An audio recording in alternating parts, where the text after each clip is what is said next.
Hey everybody, Scoutcraft here again, TGIF. Thank God it's Friday. You made it through another week, and we have a bunch of little things to get to today.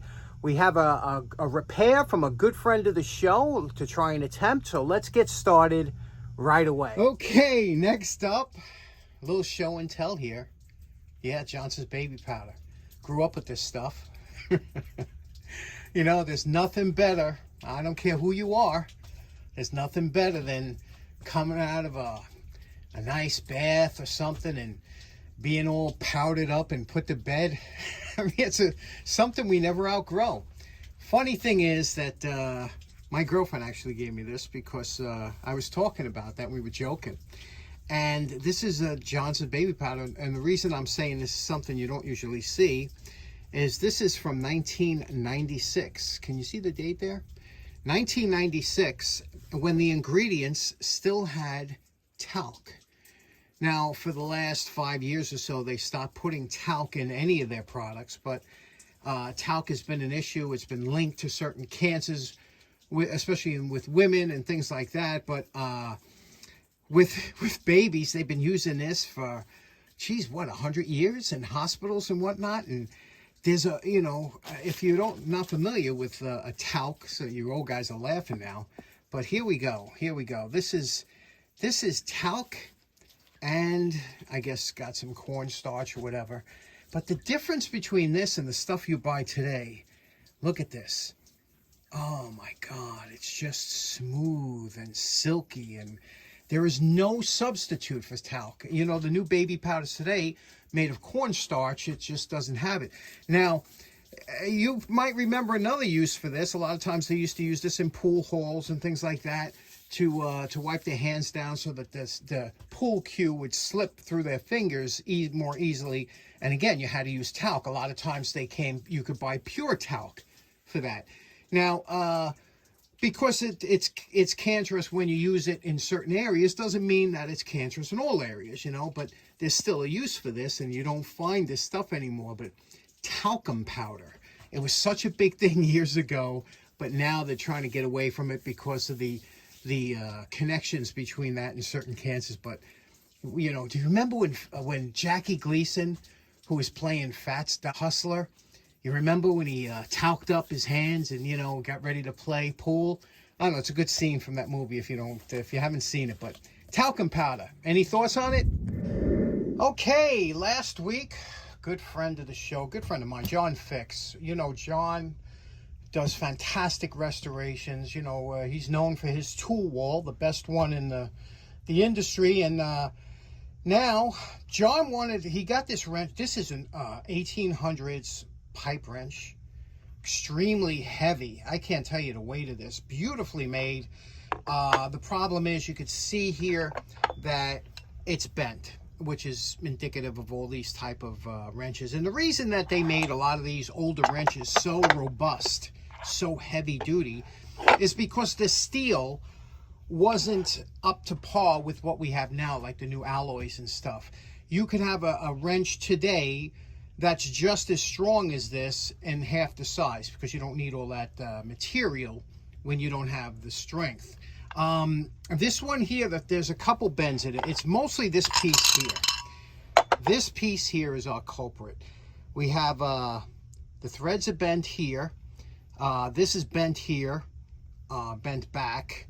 And let me show you with a straight edge. Okay, so using a straight edge, you can see here the two bends we have. One, if you look at the threads, we'll hold it against the threads. You can see it's bending on top. You see I got it flat against the bottom threads, but there's a space up here. It's bent that way.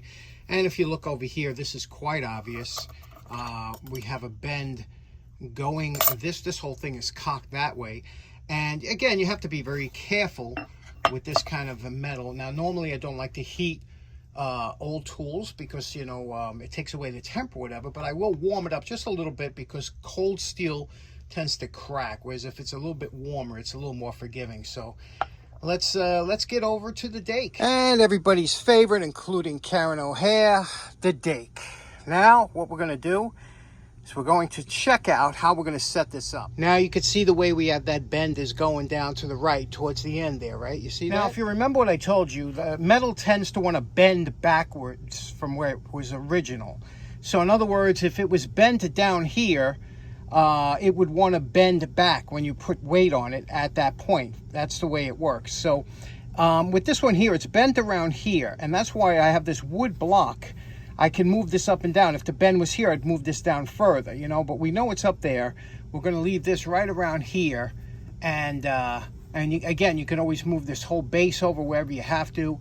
We'll bring this down a little bit. And again, we'll watch it closely. You got a good angle from where you are. You can see kind of where it's going. Now, it's going to compress the wood a little bit, but that's fine. We just want to protect not only the threads, we want to protect also the wrench itself. So let's push down here, and you can see we're getting some bend. Again, these weren't high carbon steel, so they bend somewhat easy. We have about 1.5 tons, and then we're going to pick it up and look at it. Okay, we still got more to go, but you see how it puts the indents in here, which is fine. That's what you want. Again, it protects the threads. We're going to bring it down some more again. Do the same thing, go a little bit further. You don't want to go further past than you have to, and go slow. You see it's bending here where we want it. It's keeping all this straight where we want it. And we'll take a look at it now. Okay, that looks really good. Look how straight that is. So that's one. Now we got to deal with the top. Now this bend is a little more difficult because it's, you know, it's bent. This whole thing is cocked backwards that way. Now, the best way to you're ever going to bend something back is to do opposite of how it was bent. So this was bent because there was a nut here or something. They pried down this way. So you want to put force on here going back the other way. And the best way to do that, believe it or not, is to push on this corner to bring that corner back down. And then it should come back to the way it was. This is kind of a precarious situation. So let me show you what we got planned. Okay, now here's the setup. When I say precarious situation, 100 things could go wrong here. However, we want the ram to follow straight down, and we want this corner to be under the ram. It's a little bit off to the right. We really should have it to the left a little bit more. But now we want to push this end, the corner, down.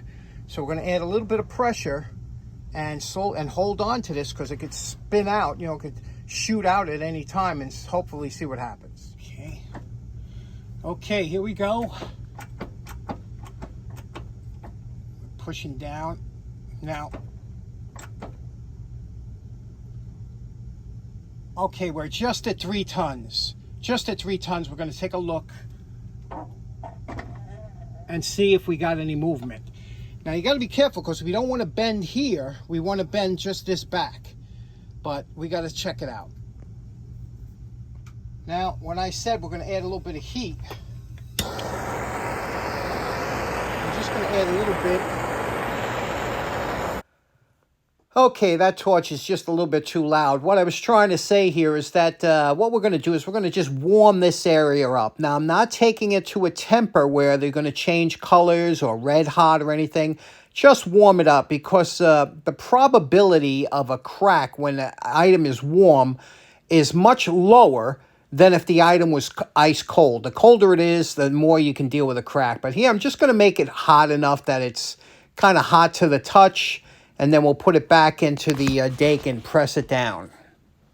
Okay, we'll try it again. Now, you know when things aren't set up right because we have what's called a pucker factor. Now, when you feel your sphincter puckering up, you know something is, you got to be careful. You know, if you ever come too close to a table saw, your fingers are getting close, you get that pucker factor moves up there, you say, uh-oh, you got to be careful. Same thing with this. A lot of things could happen here. So you got to go very slow, very careful, and see if you got movement, you know? And, you know, like now, we want to maybe straighten it up a little bit. But you see we're pushing down, and then raise it up, move it back a little bit. Again, always fighting that factor that's going on. Here, this one. You see that? The good thing about a hydraulic press is there's not built up force. So when this thing spits out, that's it. It's not like you have weight on here that's going to keep pushing. That's where it's real dangerous. That's why I love a press compared to any other type of thing. But let's see if we got any movement. It is tough. Whatever they had on, they probably had a pipe on there that bent it, you know, one of them 10-foot cheetah bars. Okay, again, we're working it down slow. We have this lined up. The closer you're lined up here, the less problem you'll have a spit out.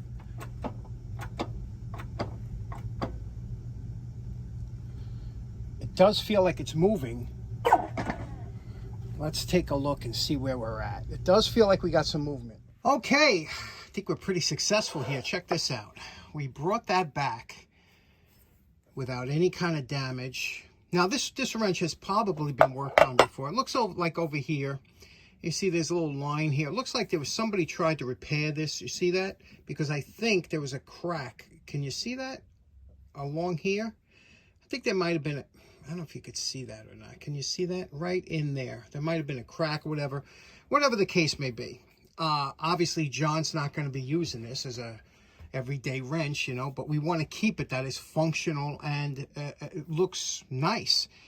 Now, the next thing we're going to do, if you notice here, this I believe is straight. Let's put this in and take a look. You see here? See how much we got that gap down?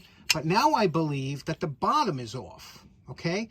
And I believe that the bottom is hitting, it's hitting over here actually. But you can see, and this is not square or perpendicular to here. See, if you look here, this line, this top line should follow this line. And if you notice, it's canted down, right?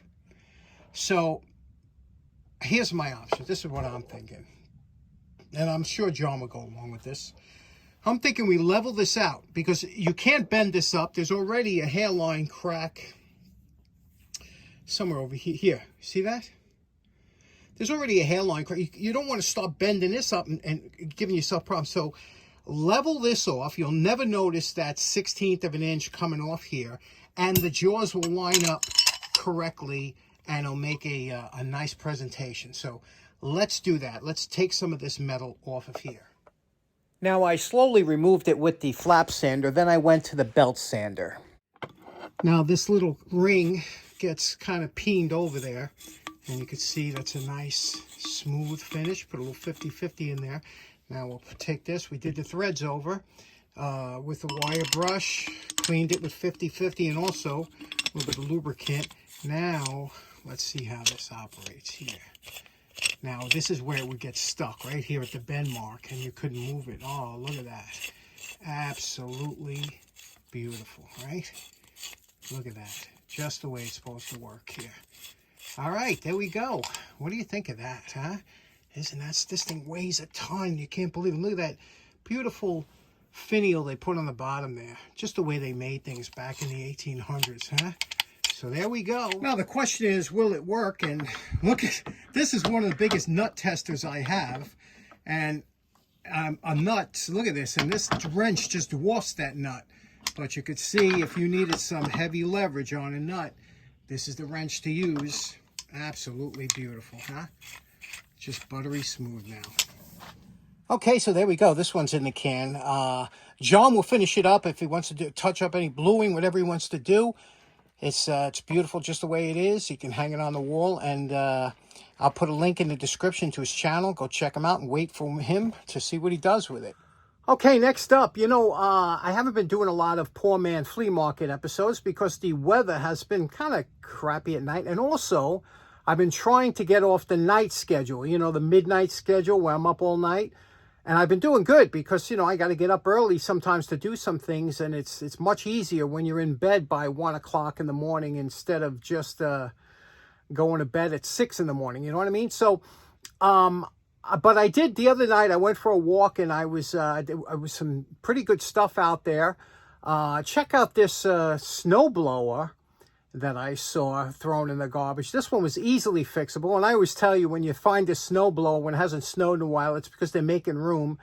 And sure enough, I'm sure this thing worked. You know, it just probably needed a carb cleaning or something. And then also, this whole box of CDs and DVDs, and there was like one VHS tape or something in there. But Look at that, huh? It's funny because now everything is streaming. Everybody gets their music from their phones or streaming. So no, those things are a thing of the past already. Isn't that something? But I didn't take them, obviously, but that was something. If you want to see something really cool, I'm going to put a link in the description. My buddy Paul from Paul's Workshop, he did a video last week. A great video. You got to see it. You know, he picked up a couple drills, inexpensive, and power drills, but really nice. But you got to see what he found on the poor man's flea market. He gets some great stuff too. And you got to see this one lamp that he found. Man, I would have died for that lamp. Check it out. I have a link in the description. Paul's Workshop. He's a great guy. And anyway, I hope you have a great weekend. We'll see you again on Monday with a new project. Take care now. Bye-bye.